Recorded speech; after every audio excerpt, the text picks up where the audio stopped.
हे बघा, चाकणकरांचा राजीनामा हे होणारच होता, कारण त्या ज्या पदावर काम करत होत्या, कार्यरत होत्या, त्या पदावर राहून हे असे अशोभनीय, म्हणजे भोंदू बाबाच्या चक्करमध्ये इतकी मानसिक गुलामी पत्करणं आणि त्या पदावर राहून महाराष्ट्रातील महिलांना त्या न्याय देऊ शकत नव्हत्या, ज्यांचा विश्वास ज्योतिषावर आहे, ज्यांचा विश्वास बंधुगिरीवर आहे, ज्यांचा विश्वास अशा अनिष्ट प्रथेवर आहे, त्यांच्याकडून महाराष्ट्राच्या महिलांच्या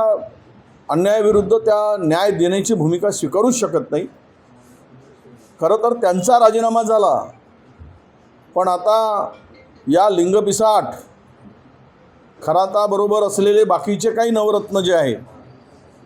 ज्यांचे फोटो किंवा त्यांच्याशी संपर्क येत आहे, आज त्यांची अफाट अशी प्रॉपर्टी आहे त्या बंधूंची,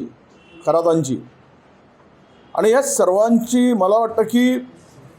जे त्यांच्या संपर्कात आले त्यांचा CDRच तपासला पाहिजे, आणि CDR तपासून काय काय कृत्य केलेत, काय काय संवाद झाला, आणि कशा प्रकारे महाराष्ट्रामध्ये सत्तेमध्ये राहून अनेक मंत्र्यांनी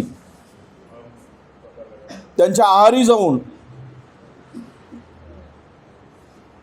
कुठले कुठले कृत्य केलेत याची माहिती महाराष्ट्राला कळली पाहिजेत, आणि त्यांनाही